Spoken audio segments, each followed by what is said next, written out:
Price the Lord. കർത്താവായ യേശു ക്രിസ്തുവിൻ്റെ പരിശുദ്ധമായ നാമം വാഴ്ത്തപ്പെടുമാറാകട്ടെ. അനുഗ്രഹിക്കപ്പെട്ട ഈ വെള്ളിയാഴ്ച സമയം JCNDSDയിലുള്ള ഞങ്ങളുടെ പ്രേക്ഷകരെ അഭിസംബോധന ചെയ്തുകൊണ്ട് തിരുവഴുത്തിൽ നിന്നും ചില കാര്യങ്ങൾ സംസാരിക്കുവാൻ ഒരവസരം കൂടി നൽകി തന്ന എൻ്റെ കർത്താവിനെ ഞാൻ കോടി കോടി സ്തോത്രം കരയിട്ടുന്നു. JCNDSDയുടെ വാട്സാപ്പ് ഗ്രൂപ്പിലും JCNDSDയുടെ ഫേസ്ബുക്ക് കൂട്ടായ്മയിലും ഒപ്പം JCNDSDയുടെ യൂട്യൂബ് ചാനലിലുമായി ഞങ്ങളെ ശ്രവിക്കുന്ന ബഹുമാന്യ പ്രേക്ഷകർക്ക് വേഗം വരുന്നവനായ യേശുക്രിസ്തുവിൻ്റെ നിസ്തുല്യ നാമത്തിലുള്ള സ്നേഹവന്ദനത്തെ ഈ രാത്രിയിൽ അറിയിക്കുകയാണ്. പതിവ് പോലെ എല്ലാ വെള്ളിയാഴ്ചയുമായി എനിക്ക് ലഭിച്ചിട്ടുള്ള സമയത്തിൻ്റെ ഭാഗമായി ഈ രാത്രി 7:30 ഈ ശുശ്രൂഷയിലും എനിക്ക് പ്രസംഗിക്കാൻ ഒരവസരം നൽകിയ ഗ്രൂപ്പിൻ്റെ അഡ്മിന്മാർ എല്ലാവരെയും ഞാൻ നന്ദിയോടെ സ്മരിക്കുന്നു. ഇന്ന് രാത്രിയിൽ അനുസരണം എന്നുള്ള വിഷയത്തെ ആസ്പദമാക്കി ചില കാര്യങ്ങൾ സംസാരിക്കുവാൻ ആഗ്രഹിക്കുന്നു. ക്രിസ്ത്യാനിറ്റി അല്ലെങ്കിൽ ക്രിസ്തു മാർഗത്തിൻ്റെ ഏറ്റവും വലിയ പ്രത്യേകത തന്നെ ദൈവവചനത്തോടുള്ള അനുസരണത്തിൽ ആണ് ക്രിസ്ത്യാനിറ്റി കെട്ടപ്പെട്ടിരിക്കുന്നത് എന്ന് കാണാൻ സാധിക്കും. ഞാനിത് സംസാരിക്കുമ്പോൾ ഞാനിവിടെ ഊന്നി പറയാൻ ആഗ്രഹിക്കുന്നത് പാരമ്പര്യ ക്രിസ്ത്യാനികളെ സംബന്ധിച്ചോ പുരാതന ക്രിസ്ത്യൻസിനെ സംബന്ധിച്ചോ അല്ലെങ്കിൽ മാർത്തോമ സ്ലീഹ ഈ കേരളത്തിൽ വന്നപ്പോൾ അദ്ദേഹത്തിൽ നിന്നും ജ്ഞാനസ്നാനം സ്വീകരിച്ചവരെന്ന് അവകാശപ്പെടുന്ന പൈതൃകത്തിലേക്കോ അല്ല, മറിച്ച് ദൈവവചനം അനുസരിക്കുകയും പാലിക്കുകയും ചെയ്യുന്ന അവരെയാണ് ഞാൻ ക്രിസ്ത്യാനി എന്ന് വിളിക്കാൻ ഉദ്ദേശിക്കുന്നത്. നമുക്ക് മനസ്സിലാക്കാൻ കഴിയുന്നിടത്തോളം അന്ത്യോക്യയിൽ വെച്ചാണ് ക്രിസ്തു ശിഷ്യന്മാരെ ക്രിസ്ത്യാനികൾ എന്ന് വിളിച്ചത്. അവർ ക്രിസ്ത്യാനികൾ എന്ന് വിളിക്കപ്പെടുവാനുള്ള കാരണം അവരറിയുന്ന ക്രിസ്തുവിനെ അനുധാവനം ചെയ്യുന്നവരും പിന്തുടരുന്നവരും അനുകരിക്കുന്നവരും എന്നുള്ള നിലയിൽ അവരുടെ മാതൃകയാണ് അവരെ ക്രിസ്ത്യാനികൾ എന്ന് വിളിക്കുവാൻ ഇടയായി തീർന്നത്. ഇന്ന് നാം ജീവിക്കുന്ന തലമുറയിൽ ഈ നാമധേയത്തിന് യോഗ്യരായ ആരെങ്കിലും ഇത്തരം പരമ്പരാഗത പുരാതന ക്രിസ്തീയ വിഭാഗത്തിലുള്ള ക്രിസ്തു നാമധാരികൾക്കുണ്ടോ എന്നുള്ളത് കൂടി നാം ഈ തരുണത്തിൽ പരിശോധിക്കേണ്ടതാണ് എന്നുള്ളതാണ് എനിക്ക് നിങ്ങളെ ഓർമ്മപ്പെടുത്തുവാനുള്ളത്. അപ്പോൾ ദൈവം തൻ്റെ വചനത്തിലൂടെ നമ്മെ അറിയിച്ചു തന്നിട്ടുള്ള കാര്യങ്ങളെ കേട്ട് അനുസരിക്കുകയും അതിനെ പാലിക്കുകയും ചെയ്യുന്നവരാണ് യഥാർത്ഥത്തിൽ ക്രിസ്ത്യാനികൾ എന്നുള്ളത്. ക്രിസ്ത്യാനികൾ എന്നുള്ളത് ലോകത്തിൻ്റെ തന്നെ ഏറ്റവും വലിയ, ഏറ്റവും അനുഗ്രഹമേറിയ, ഏറ്റവും മഹത്വപൂർണമായ ഒരു മാർഗത്തിൻ്റെ ഏറ്റവും വലിയൊരു മഹത്വപൂർണമായ മാർഗത്തിൻ്റെ പേരാണ് ക്രിസ്ത്യാനികൾ എന്നുള്ളത്. എന്നാൽ നിർഭാഗ്യവശാൽ നാം അറിയുന്ന ക്രിസ്ത്യാനികൾ ആരും തന്നെ അതുമായി യാതൊരുവിധ ബന്ധവും ഇല്ല എന്നുള്ളത് വസ്തുതയും ഈ രാത്രിയിൽ ഞാൻ ഓർക്കുവാൻ ആഗ്രഹിക്കുകയാണ്. അനുസരണം അല്ലെങ്കിൽ ഇംഗ്ലീഷിൽ ഒബീഡിയൻസ് എന്ന വാക്കിന് ഹെബ്രായ ഭാഷയുടെ റൂട്ട് പദം ക്ഷമ എന്നുള്ളതാണ്. ക്ഷമ ഇസ്രായേലു യാഹ്വേ എലോഹിനു യാഹ്വേ യഹാദ് എന്നാണ് നാം വായിക്കുന്നത്. അപ്പോൾ ഇസ്രായേലെ കേൾക്ക, യഹോവ നമ്മുടെ ദൈവമാകുന്നു, യഹോവ ഏകൻ തന്നെ എന്ന് പറയുന്നു. അവിടെ കേൾക്കുക എന്ന് വെച്ചാൽ നമ്മൾ പറയുന്ന ഒരു കാര്യം കേൾക്കുക എന്നുള്ളതാണ്. നമുക്കറിയാം, നമ്മുടെ നിത്യേനയുള്ള ജീവിതത്തിൽ നമുക്ക് ആവശ്യമില്ലാത്തതും നമ്മൾ അനുസരിക്കാത്തതുമായ ധാരാളം കാര്യങ്ങൾ നമ്മുടെ കാതുകളിൽ മുഴങ്ങി കേൾക്കാറുണ്ട്. അവയൊന്നും തന്നെ നമ്മളുടെ ഹൃദയത്തിലേക്ക് നമ്മൾ സ്വീകരിക്കുകയും അത് നമ്മൾ പാലിക്കുകയോ അനുസരിക്കുകയോ ചെയ്യുകയില്ല. അപ്പോൾ കേൾക്കുക എന്ന പദത്തിന് ബൈബിളിൽ കേട്ട് അനുസരിക്കുക എന്നുള്ളതാണ്. ആ അർത്ഥത്തിൽ ബൈബിൾ മുന്നോട്ട് വയ്ക്കുന്ന അനുസരണം പാലിക്കുക അല്ലെങ്കിൽ നാം കേൾക്കുന്ന കാര്യങ്ങളെ ജീവിതത്തിൽ അനുസരിക്കുക എന്നുള്ള അർത്ഥത്തിലാണ് ഇതിന് ക്ഷമ എന്ന റൂട്ട് പദം ഉപയോഗിച്ചിട്ടുള്ളത്. ബൈബിൾ നാം പരിശോധിക്കുമ്പോൾ ധാരാളം കാര്യങ്ങൾ അനുസരിക്കുവാൻ ദൈവവചനത്തിൽ നമുക്ക് കാണാൻ സാധിക്കും. പ്രത്യേകിച്ച് പുതിയ നിയമസഭയിൽ അപ്പോസ്തലന്മാർ നമുക്ക് അനുസരണത്തിൻ്റെതായ ധാരാളം മാർഗങ്ങൾ, എന്തെല്ലാം നാം അനുസരിക്കണം, എവിടെയെല്ലാം എന്തിനെയൊക്കെ നാം അനുസരിക്കണം, എന്തൊക്കെ കാര്യങ്ങൾ നമ്മൾ സമൂഹത്തോടുള്ള ബന്ധത്തിൽ, നമ്മെ ജന്മം നൽകിയ മാതാപിതാക്കളുടെ ബന്ധത്തിൽ, നമുക്ക് വിദ്യാഭ്യാസം നൽകിയ അല്ലെങ്കിൽ മാതൃകാപരമായി നമുക്ക് പ്രബോധനങ്ങൾ നൽകുന്ന ആളുകളെ സംബന്ധിച്ച് നിയമ സംവിധാനങ്ങൾക്ക് ദൈവത്തോട്, ദൈവത്തിൻ്റെ കൽപ്പനകളോട് ഈ വിധത്തിൽ പ്രധാനമായി 5 വിധ അനുസരണത്തെ സംബന്ധിച്ചാണ് ഇന്ന് ഈ ദിവസം നിങ്ങളോട് എനിക്ക് സംസാരിക്കുവാനുള്ളത്. ഒന്നാമതായി നമ്മൾ വായിക്കുമ്പോൾ കൊളോസ്യ ലേഖനം 3-ാം അധ്യായം അതിൻ്റെ 20-ാമത്തെ വാക്യം നാം പഠിക്കുമ്പോൾ അവിടെ നാം കാണുന്നത് കുട്ടികൾ എന്നുള്ള നിലയിൽ മാതാപിതാക്കളോട് നാം പുലർത്തേണ്ടുന്ന അനുസരണത്തെ സംബന്ധിച്ച് നമുക്കിവിടെ കാണാൻ സാധിക്കും. 3:20 നാം ഇപ്രകാരം വായിക്കുന്നു: മക്കളെ നിങ്ങളുടെ അമ്മയപ്പന്മാരെ സകലത്തിലും അനുസരിപ്പിൻ, ഇത് കർത്താവിൻ്റെ ശിഷ്യന്മാരിൽ കണ്ടാൽ പ്രസാദകരമല്ലോ. Price the Lord. ഇവിടെ പറയാണ്, കുഞ്ഞുങ്ങളോട് അപ്പോസ്തലനായ പൗലോസിൻ്റെ ഉപദേശം എങ്ങനെയാണ്? നിങ്ങൾ സകലത്തിലും നിങ്ങളുടെ മാതാപിതാക്കളെ അനുസരിപ്പിക്കും. കാരണം ഏതൊരു അപ്പനും അമ്മയും തങ്ങൾക്ക് ഉള്ള കുട്ടികളോട് ഒരിക്കലും വിദ്വേഷപരമായ അല്ലെങ്കിൽ അവർക്ക് ആവശ്യമില്ലാത്തൊരു കാര്യം അവർക്ക് കൊടുക്കുകയില്ല. കേൾവിക്കാരായ കുഞ്ഞുങ്ങൾക്കത് ഇഷ്ടപ്പെടുന്നില്ലെങ്കിൽ പോലും ഏതൊരു മാതാവും പിതാവും തങ്ങളുടെ കുഞ്ഞുങ്ങളെ നല്ല ശിക്ഷണത്തിലും അനുസരണത്തിലും വളർത്തുവാൻ വേണ്ടി അവർ ചെയ്യുന്ന എല്ലാ അനുസരണ വേണ്ടി ആവശ്യപ്പെടുന്ന സകല കാര്യങ്ങളും ഭാവിയിൽ തങ്ങളുടെ നന്മയ്ക്കാണ് എന്ന് മനസ്സിലാക്കാതെ ഇരിക്കാൻ ഒരു കുട്ടിക്കും കഴിയുകയില്ല. അതുകൊണ്ട് മാതാപിതാക്കളുടെ പ്രബോധനം, ഉപദേശം കേട്ട് അനുസരിക്കുന്ന ഏതൊരു കുട്ടികളും അനുഗ്രഹിക്കപ്പെട്ടവരായിരിക്കും എന്ന് വിശുദ്ധ വേദപുസ്തകം വളരെ സുവ്യക്തമായി നമ്മെ പഠിപ്പിക്കുന്നുണ്ട്. മാത്രമല്ല, എഫേസ് ലേഖനത്തിൻ്റെ 6-ാമത്തെ അധ്യായത്തിലേക്ക് വരുമ്പോൾ അതിൻ്റെ 1-2 വാക്യങ്ങൾ നാം മനസ്സിലാക്കുമ്പോൾ വ്യക്തമായി പൗലോസ് അപ്പോസ്തലൻ പറയുകയാണ്, മക്കളെ നിങ്ങളുടെ അമ്മയപ്പന്മാരെ കർത്താവിൽ അനുസരിപ്പിൻ, അത് ന്യായമല്ലോ. നിനക്ക് നന്മ ഉണ്ടാകുവാനും നീ ഭൂമിയിൽ ദീർഘായുസ്സോടെ ഇരിപ്പാനും നിന്റെ അപ്പനെയും അമ്മയെയും ബഹുമാനിക്കുക എന്നത് വാഗ്ദത്തത്തോടുകൂടിയ ആദ്യ കൽപ്പന ആകുന്നു. അപ്പോൾ മാതാപിതാക്കളെ അനുസരിക്കുക എന്നുള്ളത് കേവലം ഒരു കൽപ്പന മാത്രമല്ല, അത് വാഗ്ദത്തത്താൽ അധിഷ്ഠിതമായ ഒരു കൽപ്പനയാണ്. അതിൻ്റെ വാഗ്ദത്തം എന്താണ്? അമ്മയെയും അപ്പനെയും അനുസരിക്കുന്നവൻ ദീർഘായുസ്സോടുകൂടി ഇരിക്കും. നാം ഇന്ന് ധാരാളം അപകട വാർത്തകൾ ദിനം തോറും എന്ന വണ്ണം കേൾക്കുന്നുണ്ട്. ഒരുപക്ഷെ നമ്മുടെ പലരുടെയും വീടുകളിലോ എന്നെ കേൾക്കുന്ന പലരുടെയും അയൽപ്പക്കങ്ങളിലോ അല്ലെങ്കിൽ തങ്ങൾ വ്യക്തമായി അറിയുകയോ സ്നേഹിക്കുകയോ ചെയ്യുന്നവരുടെയോ ഒക്കെ കുടുംബങ്ങളിൽ നിങ്ങൾ കണ്ടിട്ടുണ്ടാകും, വളരെ ചെറുപ്പത്തിൽ 17 വയസ്സിൽ 18 വയസ്സിൽ 20 വയസ്സിൽ അലളിയ ബൈക്ക് പായിച്ച് നടന്ന് എല്ലാവരെയും ത്രസിപ്പിക്കുന്ന രീതിയിൽ, എല്ലാവരെയും ഭയപ്പെടുത്തുന്ന രീതിയിൽ ചീറിപ്പാഞ്ഞു പോകുന്ന പല കുട്ടികളുടെയും ജഡം ശവപ്പെട്ടിയിലാക്കിയോ ചിന്ന ഭിന്നമാക്ക രീതിയിലോ അലളിയ പിന്നീട് അത് ശവസംസ്കാരത്തിനായി വീട്ടിൽ കൊണ്ടുവയ്ക്കുന്ന ഒരു അവസരം നമ്മുടെ ജീവിതത്തിൽ നിരന്തരം എന്നോണം നമുക്ക് കാണുവാൻ കഴിയും. ഒരുപക്ഷെ പത്രമാധ്യമങ്ങളിൽ നമ്മൾ ഒന്നിടവട്ട ദിവസങ്ങളെങ്കിലും ഇത്തരം വാർത്തകൾ നമ്മളുടെ ദൃഷ്ടിയിൽ പെടുന്നുണ്ടായിരിക്കാം. ഒരുപക്ഷെ പ്രാദേശിക പേജുകളിലാണെങ്കിൽ അത് അതത് ദേശത്തെ പ്രാദേശിക പേജുകളിൽ മാത്രമായി ഒതുങ്ങും എന്നുള്ളത് ഒഴിച്ചാൽ ദിനം തോറും നിരന്തരം എത്രയോ മാതാപിതാക്കളുടെ വാത്സല്യ മക്കൾ ഇത്തരത്തിൽ മരിച്ചു പോകുന്നു. അതിൻ്റെ കാരണം തന്നെ ബൈബിൾ പറയുന്നു, മാതാപിതാക്കളെ ബഹുമാനിച്ചാൽ ഇത്തരത്തിൽ ആയുസ്സറ്റ് പോകുന്ന ഒരവസ്ഥ ഉണ്ടാകുകയില്ല എന്ന് വ്യക്തമായി പറയുന്നു. അതുകൊണ്ട് തങ്ങൾക്ക് ജന്മം നൽകിയ ഭൂമിയിൽ കാണപ്പെട്ട മാതാപിതാക്കളെന്ന് ബൈബിൾ ഉദ്ഘോഷിക്കുന്ന അമ്മയും അപ്പനെയും ബഹുമാനിക്കുക, അനുസരിക്കുക, അവർ പറയുന്നത് കേൾക്കുക, അത് ദീർഘായുസ് മക്കൾക്ക് നൽകിത്തരും എന്ന് ദൈവത്തിൻ്റെ വചനം നമ്മോട് പറയുന്നു. രണ്ടാമതായി നാം വായിക്കുന്നത്, വിദ്യാർത്ഥികൾ എന്നുള്ള നിലയിൽ അല്ലെങ്കിൽ ശിക്ഷണം ലഭിക്കുന്ന വ്യക്തികൾ എന്നുള്ള നിലയിൽ നമുക്ക് ഏതൊരുവിധ ശിക്ഷണം നൽകുന്ന വ്യക്തികളെയും പ്രബോധകന്മാരെയും അധ്യാപകരെയും അതുപോലെ സാമൂഹികമായി നമുക്ക് വിജ്ഞാനം പകരം നൽകുന്ന ഏതൊരു വ്യക്തിയെയും നമ്മൾ അനുസരിക്കണം എന്നുള്ളതാണ് വേദപുസ്തകത്തിൻ്റെ ഭാഷ്യം.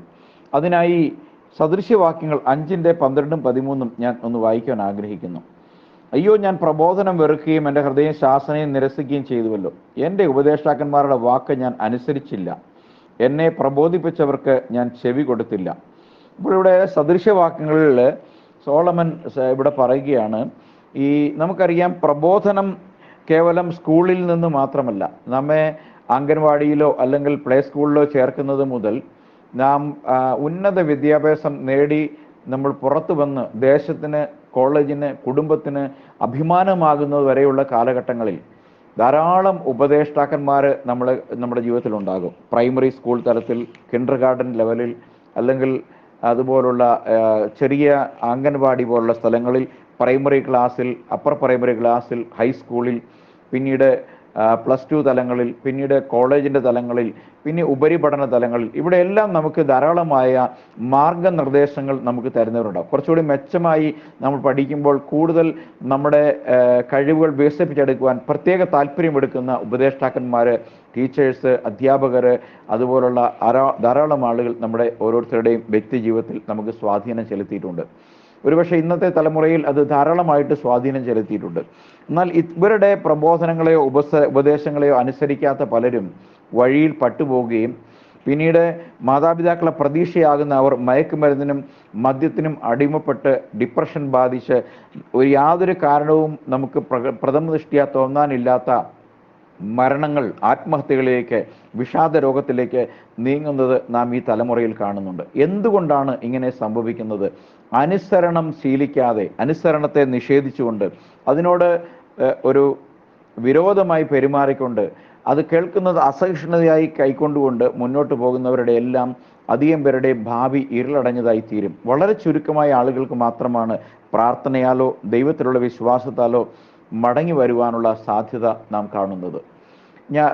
എനിക്ക് വളരെ അടുത്തറിയാവുന്ന ചില ആളുകളുടെ കുട്ടികളുടെ മരണം ഇത്തരത്തിലുള്ള മരണമായിരുന്നു എന്ന് കാണാൻ സാധിക്കും. അനേകം ആളുകൾ ഈ അനുസരണക്കേടിൻ്റെ ഭാഗമായി ജയിലുകളിൽ ശിക്ഷ അനുഭവിച്ചു കിടക്കുന്നു. അവർ ചെയ്യുന്ന എന്തെന്ന് അവരറിയാതെ മദ്യപാനത്തിനും മയക്കുമരുന്ന് കച്ചവടത്തിനും അങ്ങനെയുള്ള സാമൂഹ്യ വിരുദ്ധമായ, ദൈവവചന വിരുദ്ധമായ, കുടുംബ പശ്ചാത്തലങ്ങൾക്ക് വിരുദ്ധമായ കാര്യങ്ങളിൽ ഏർപ്പെടുകയും ചെറുപ്രായത്തിൽ തന്നെ ലൈംഗിക ആഭാസങ്ങൾ കാണിക്കുകയും പോക്സോ പോലുള്ള കേസുകളിൽ കുടുങ്ങിപ്പോവുകയും ചെയ്യുന്നു.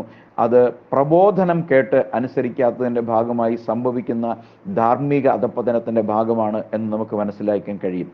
മൂന്നാമതായി, തൊഴിൽ സ്ഥാനത്ത് നാം യജമാനന്മാരെ അനുസരിക്കണം എന്നുള്ള കാര്യം വിശുദ്ധ പത്രോസ് അപ്പോസ്തലൻ തൻ്റെ ലേഖനം 1 പത്രോസ് അതിൻ്റെ 2:18 ഇപ്രകാരം നാം വായിക്കുകയാണ്: വേലക്കാരെ പൂർണ്ണ ഭയത്തോടെ യജമാനന്മാർക്ക്, നല്ലവർക്കും ശാന്തന്മാർക്കും മാത്രമല്ല മൂർഖന്മാർക്കും കൂടെ കീഴടങ്ങിയിരിപ്പിൻ എന്ന് പറയുന്നത്.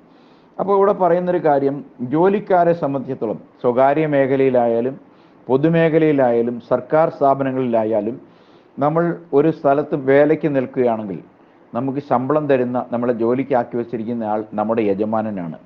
അവരെ നമ്മൾ പൂർണ്ണ ഭയത്തോടെ അനുസരിക്കണം എന്നാണ് പറയുന്നത്. ഒരുപക്ഷെ ഇവിടെ പറയുകയാണ് മൂർഖന്മാർക്ക്, ഒരുപക്ഷെ നിങ്ങൾ പറയുമായിരിക്കും അയാൾ എന്നോട് ന്യായമായി പെരുമാറുന്നില്ല, എന്നെക്കൊണ്ട് കഠിന വേല ചെയ്യിക്കുന്നുവെന്ന്. ഇതാ അവിടെ പറയുന്നു, അത്തരത്തിലുള്ള ആളുകൾക്കും, നല്ലവർക്കല്ല ശാന്തന്മാർക്കും മാത്രമല്ല മൂർഖന്മാരായ ബോസുകൾക്കും മാനേജർമാർക്കും ബോസുമാർക്കും കൂടി നമ്മൾ വിധേയപ്പെട്ടിരിക്കണം. അത് ദൈവസന്നിധിയിൽ പ്രസാദമായൊരു കാര്യമാണ്. നമ്മൾ അങ്ങനെ അനുസരിക്കുന്നുവെങ്കിൽ ഒരു ദിവസം ഈ അനുസരണത്തിൻ്റെ പ്രതിഫലം നമ്മുടെ മുമ്പിൽ തുറന്നു കിട്ടും. അതുകൊണ്ട് എപ്പോഴും നമ്മുടെ യജമാനന്മാരെ, നമ്മുടെ എംപ്ലോയേഴ്സിനെ, എംപ്ലോയി എന്നുള്ള തലങ്ങളിൽ നാം അനുസരിക്കണം എന്നുള്ളത് ഏറ്റവും പ്രാമാണികമായി നാം അനുസരിക്കേണ്ട ഒരു കൽപ്പനയുടെ ഭാഗമായി വിശുദ്ധ പത്രോസ് തൻ്റെ ലേഖനത്തിൽ എഴുതി ചേർത്തിരിക്കുന്ന കാര്യം കൂടി ഞാൻ ഈ അവസരത്തിൽ നിങ്ങളെ ഓർമ്മപ്പെടുത്തുവാൻ ആഗ്രഹിക്കുന്നു. Price the Lord. അടുത്തതായി, നാലാമതായി നാം അനുസരിക്കുവാനായി നമ്മെ ഓർമ്മപ്പെടുത്തുന്നത് നിയമ സംവിധാനങ്ങൾക്ക്, സാമൂഹിക വ്യവസ്ഥതയ്ക്ക്, ഗവൺമെൻറ്റിനെ അനുസരിക്കണം എന്നുള്ള കാര്യം ഇവിടെ നമുക്ക് കാണുവാനായിട്ട് കഴിയും. വിശുദ്ധ പൗലോസ് റോമർക്ക് എഴുതിയ ലേഖനം അതിൻ്റെ 13-ാമത്തെ അധ്യായം 1-2 വാക്യങ്ങളിൽ നാം വായിക്കുന്ന, ഏതു മനുഷ്യനും ശ്രേഷ്ഠ അധികാരങ്ങൾക്ക് കീഴടങ്ങട്ടെ, ദൈവത്താൽ അല്ലാതെ ഒരധികാരവും ഇല്ലല്ലോ, ഉള്ള അധികാരങ്ങളോ ദൈവത്താൽ നിയമിക്കപ്പെട്ടിരിക്കുന്നു. ആകയാൽ അധികാരത്തോട് മറുക്കുന്നവൻ ദൈവവ്യവസ്ഥയോട് മറുക്കുന്നവരോ ശിക്ഷാവിധി പ്രാപിക്കും. വാഴുന്നവർ സൽപ്രവർത്തിക്കല്ല ദുഷ്പ്രവർത്തിക്കത്രേ ഭയങ്കരം. അപ്പോൾ അധികാരസ്ഥനെ ഭയപ്പെടാതിരിപ്പാൻ ഇച്ഛിക്കുന്നുവോ, നന്മ ചെയ്യുക, എന്നാൽ അവനോട് പുകഴ്ച ലഭിക്കും. നിന്റെ നന്മയ്ക്കായിട്ടല്ലോ അവൻ ദൈവ ശുശ്രൂഷക്കാരൻ ആയിരിക്കുന്നത്. Price the Lord. അപ്പോൾ ഇവിടെ അധികാരികൾ എന്നുള്ള തലത്തിൽ നമുക്ക് ആത്മീയ അധികാരികളുണ്ട്.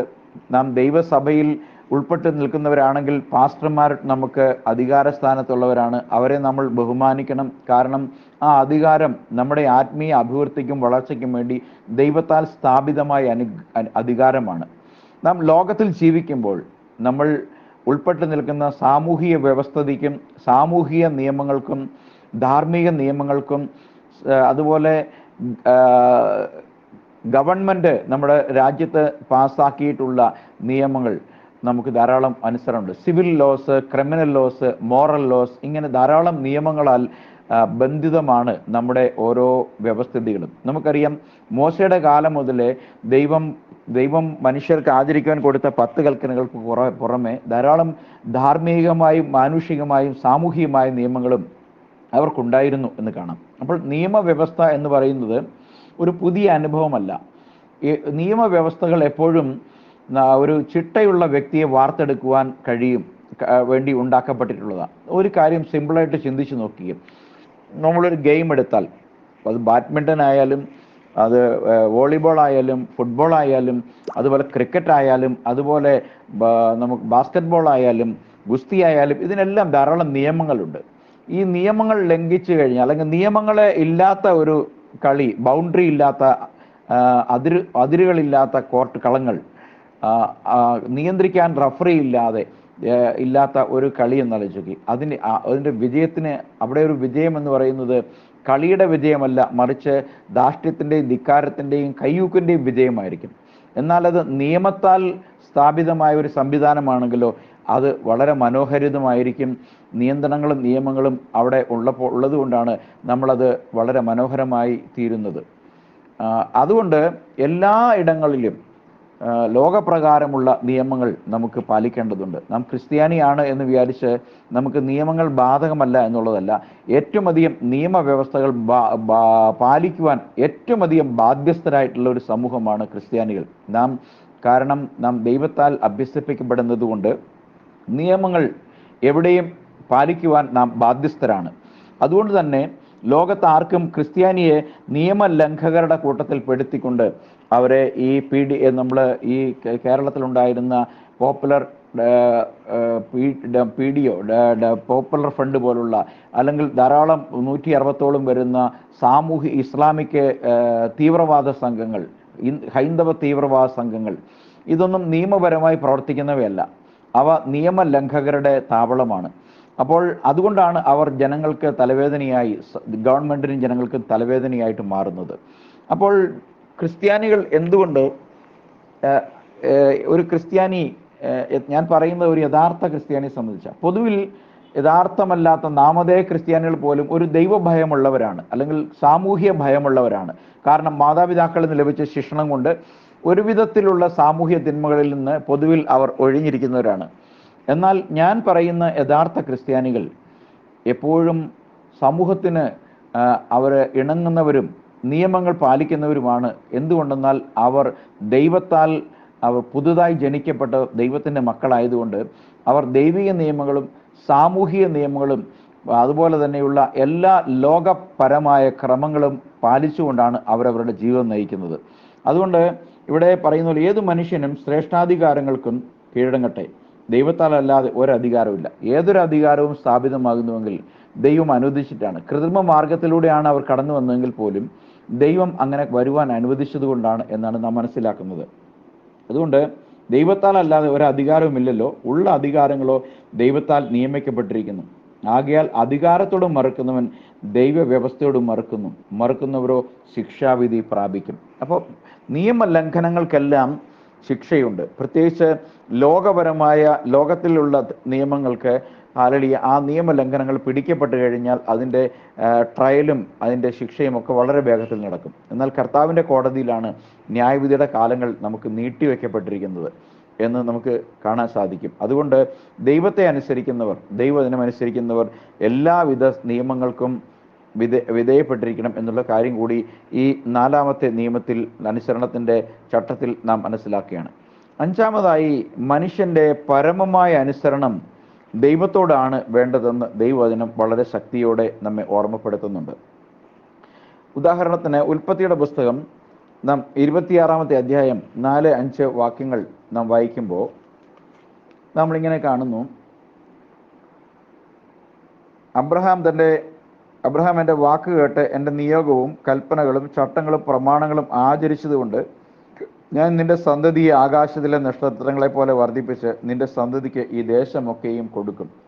നിന്റെ സന്തതി മുഖാന്തരം ഭൂമിയിലെ സകല ജാതികളും അനുഗ്രഹിക്കപ്പെടും. അപ്പോൾ അബ്രഹാം ഒരു അനുസരണം ചെയ്തു എന്ന് നമുക്ക് കാണാൻ സാധിക്കും. അത് ഉൽപ്പത്തിയുടെ പുസ്തകം 22ാമത്തെ അധ്യായം 18ാമത്തെ വാക്യത്തിൽ നാം ഇപ്രകാരം വായിക്കുകയാണ്. നീ എൻ്റെ വാക്ക് കേട്ട് അനുസരിച്ചതുകൊണ്ട് നിന്റെ സന്തതി മുഖാന്തരം ഭൂമിയിലുള്ള സകല ജാതികളും അനുഗ്രഹിക്കപ്പെടും എന്ന് ഞാൻ എന്നെ കൊണ്ട് തന്നെ സത്യം ചെയ്തിരിക്കുന്നു. ഇവിടെ നമുക്കറിയാം, അബ്രഹത്തിന് തൻ്റെ നല്ല വാർദ്ധക്യത്തിൽ വാഗ്ദത്ത സന്തതിയായ ഇസ്ഹാക്കിനെ ജനിച്ചു. അവനെ വളർത്തി ലാളിച്ച് അവനുമായി സന്തോഷം പങ്കിടുന്ന വേളയിൽ അവൻ തൻ്റെ വാർദ്ധക്യത്തിൽ ജനിച്ച വാഗ്ദത്തത്താലുള്ള ആദ്യജാതൻ എന്നുള്ള നിലയിൽ താൻ ഏറ്റവും അധികം സ്നേഹിച്ചു പോന്നിരുന്നവനെ യഹോവ ഒരു ബലിയായി മടക്കി ചോദിച്ചപ്പോൾ ഒരു സങ്കോചവും കൂടാതെ അവനെ ബലി അർപ്പിക്കുവാൻ അവനോട് പോലും അറിയിക്കാതെ വിറകും തീയുമായി അവനെയും കൊണ്ട് മോറിയ മലയിലേക്ക് അനുസരണത്തോടെ കടന്നുപോയവൻ വിശ്വാസികളുടെ പിതാവായി തീർന്നു. എങ്ങനെ? വിശ്വാസത്താൽ ദൈവവചനത്തോടുള്ള, ദൈവിക വ്യവസ്ഥയോടുള്ള, ദൈവത്തിൻ്റെ അരുളപ്പാടുകളുള്ള അനുസരണം എന്നൊരൊറ്റ കാരണത്താൽ അവൻ ബഹുജാതികൾക്ക് പിതാവായി തീർന്നു. Price the Lord. അങ്ങനെ അബ്രഹാം തൻ്റെ വാഗ്ദത്ത സന്തതിയായ ഇസ്ഹാക്കിനെ മോറിയായിൽ ബലിയർപ്പിക്കാൻ കൊണ്ടുപോകുക വഴി ദൈവസന്നിധിയിൽ അവനെ ബലിയർപ്പിച്ചതായി ദൈവം കണക്കിട്ടുകൊണ്ട് അവനെ നീതിമാനെന്നും വിശ്വസ്തനെന്നും ദൈവത്തിൻ്റെ കൽപ്പനകളെ അനുസരിക്കുന്നവൻ എന്നുള്ള നിലയിൽ ധാരാളം അനുഗ്രഹങ്ങൾക്ക് പാത്രമായി തീർന്നു. മാത്രമല്ല, അനുസരണത്തിൻ്റെ ഏറ്റവും വലിയൊരു ഭാഗം, വിശ്വാസത്തിൻ്റെ ഒരു ഭാഗമാണ് അനുസരണം. അനുസരണം വിശ്വാസവും ഒരു നാണയത്തിൻ്റെ ഇരുപുറമായിട്ടുള്ളൊരു കാര്യമാണ്. വിശ്വാസത്താൽ നാം ദൈവത്താലുള്ള രക്ഷ പ്രാപിക്കുമ്പോൾ ആ രക്ഷയുടെ അനുഭവത്തിലേക്ക് നാം കടന്നു വരുന്നത് ദൈവവചനത്തിൻ്റെ പരമമായ അനുസരണത്തിലും ശിക്ഷണത്തിലും കൂടിയാണ്. അതുകൊണ്ട് തന്നെ അനുസരണം എന്നുള്ള കാര്യം ദൈവവചനത്തിൽ ഏറ്റവും പ്രാധാന്യമേറിയ ഒരു കാര്യമാക്കി നമുക്ക് കാണാൻ സാധിക്കും. റോമാലേഖനം അതിൻ്റെ 1-ാം അധ്യായം 5-ാമത്തെ വാക്യം നാം പഠിക്കുമ്പോൾ നമുക്ക് കാണാൻ കഴിയുന്ന ഒരു കാര്യമുണ്ട്. നമുക്കറിയാം, നമ്മുടെ കർത്താവായ യേശു ക്രിസ്തു നാം ജീവൻ പ്രാപിക്കേണ്ടതിന് ദൈവത്തിൻ്റെ ഇഷ്ടം നിറവേറ്റുവാൻ ഈ ലോകത്തിലേക്ക് വന്നു എന്ന് കാണാൻ സാധിക്കും. ഇവിടെ പറയുന്നു, പ്രത്യാശ റോമർ 1:5 ഞാൻ വായിക്കുന്നു, ജഡം സംബന്ധിച്ച് ദാവീദിൻ്റെ സന്തതിയിൽ ജനിക്കുകയും മരിച്ചിട്ട് ഉയർത്തെഴുന്നേൽക്കുക വിശുദ്ധി ആത്മാവ് സംബന്ധിച്ച് ദൈവപുത്രൻ ശക്തിയോടെ നിർണ്ണയിക്കപ്പെടുകയും ചെയ്തിരിക്കുന്നു അല്ലോ ഞങ്ങൾ അവൻ്റെ നാമത്തിനായി സകല ജാതികളുടെയിൽ വിശ്വാസത്തിന് അനുസരണം വരുത്തേണ്ടതിന് കൃപയും അപ്പോസ്തലത്വം പ്രാപിച്ചത്. അപ്പോൾ നമ്മുടെ കർത്താവായ യേശു ക്രിസ്തുവും നമ്മുടെ പാപങ്ങൾക്ക് പരിഹാരമായി താൻ ദൈവമായിരിക്കെ ആ ദൈവത്വം താൻ ഒഴിച്ച് വേഷത്തിൽ മനുഷ്യനെ പോലെയായി ദാസനായി ക്രൂശിലെ മരണത്തോളം തന്നെ ദൈവത്തിന് മുമ്പാകെ താഴ്ത്തി. അതുകൊണ്ട് ദൈവം അവനെ ഉയർത്തി സകല നാമത്തിനും മേലായ നാമം നൽകി. ഇന്ന് നാം സേവിക്കുന്ന ആ യേശുവ എന്ന ആ നാമം സ്വർലോകരുടെയും ഭൂലോകരുടെയും അധോലോകരുടെയും മുഴങ്കാലൊക്കെയും അടങ്ങുന്ന ആ നാമം ദൈവം നമുക്ക് നൽകുവാൻ ഇടയായി തീരുന്നത് ക്രിസ്തുവിൻ്റെ അനുസരണത്തിൻ്റെ അടിസ്ഥാനത്തിലാണ്. അതുകൊണ്ട് ക്രിസ്തുവിനെ സംബന്ധിച്ച് പറയുമ്പോൾ വിശുദ്ധ പൗലോസ് പറയുന്നു, ജഡം സംബന്ധിച്ചവൻ ദാവീദിൻ്റെ സന്തതിയിൽ നിന്ന് ജനിച്ചു, എന്നാൽ മരിച്ചിട്ട് ഉയർത്തെഴുന്നേൽക്കുക, നമ്മുടെ പാപങ്ങൾക്ക് പരിഹാരമായി മരിച്ചിട്ടവൻ ഉയർത്തെഴുന്നേൽക്കിയാൽ ആത്മാവ് സംബന്ധിച്ച്, വിശുദ്ധി ആത്മാവ് സംബന്ധിച്ച് ദൈവപുത്രൻ എന്നുള്ള നിലയിൽ ശക്തിയോടെ നിർണ്ണയിക്കപ്പെടുകയും ചെയ്തിരിക്കുന്നുവല്ലോ.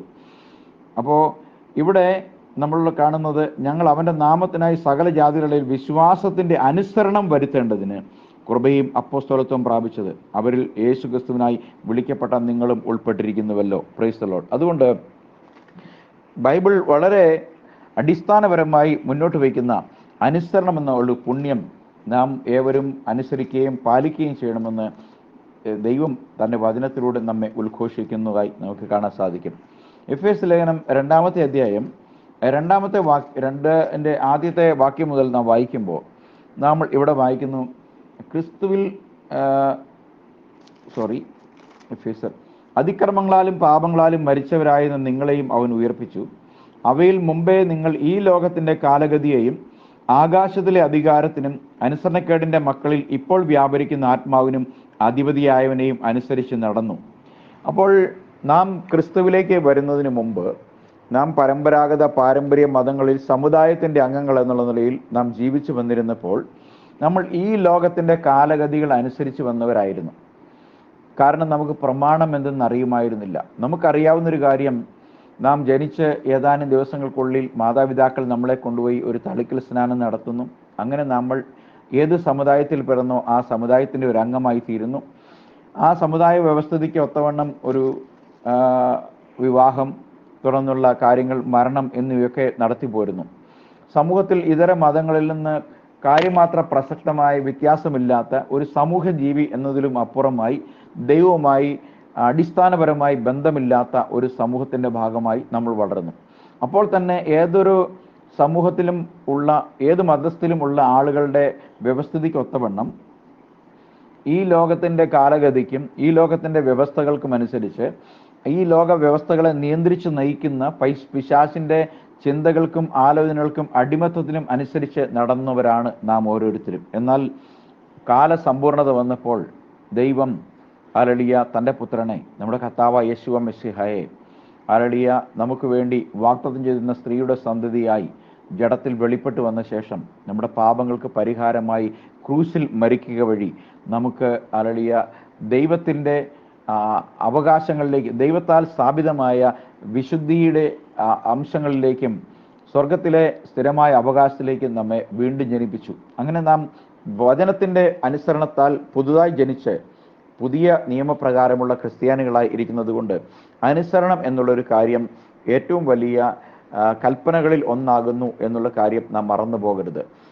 ദൈവം മോശയ്ക്ക് 10 കൽപ്പനകൾ കൊടുക്കുമ്പോൾ നമുക്ക് ആ കൽപ്പനകളൊക്കെയും ഇസ്രായേലിന് അനുസരിക്കുവാനും പാലിക്കുവാനുമായി കൊടുത്ത കൽപ്പനയാണ്. Price the Lord.